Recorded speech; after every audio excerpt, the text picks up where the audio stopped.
రాజ్యముగా చేశాడు. మనల్ని ఒక రాజ్యముగా చేసి ఎలా చేశాడు? మళ్ళా రాజ్యముగాను, తర్వాత యాజకులుగా చేశాడు. యాజకులు అంటే ఏంటండి? యాజకత్వం, దేవుని వాక్యాన్ని బోధించేవారు యాజకులు. దేవుని మరి పాస్టర్లు ఉన్నారు చూసండి, యాజకత్వం. ఇలా వాక్యం చెప్పేవారు యాజకులు. మరి ఈ రాకడ దినాల్లో స్త్రీ పురుషులు అనే భేదం లేదండి. దేవునికి స్తోత్రం కలుగును గాక. మరి గొప్ప మాట, గొప్ప మాట. ఆయన మనలను తన తండ్రి యొక్క దేవునికి, తన తండ్రి యొక్క దేవునికి అంటున్నాడు. ఎంత క్లియర్గా పలుకుతున్నాడు.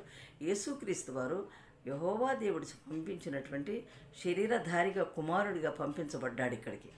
తండ్రి యొక్క కుమారుడు, తండ్రి పంపించినటువంటి కుమారుడు యేసుక్రీస్తు వారు శరీరధారిగా ఈ లోకమునకు వచ్చి అనేక శ్రమలను అనుభవించి అనేక ప్రజలను రక్షించి అనేక మందికి మేళ్లు చేసి ఆయన శ్రమలు పొంది శిలువ మీద మరణం చెంది ఆయన మరి రక్తాన్ని చిందించారు.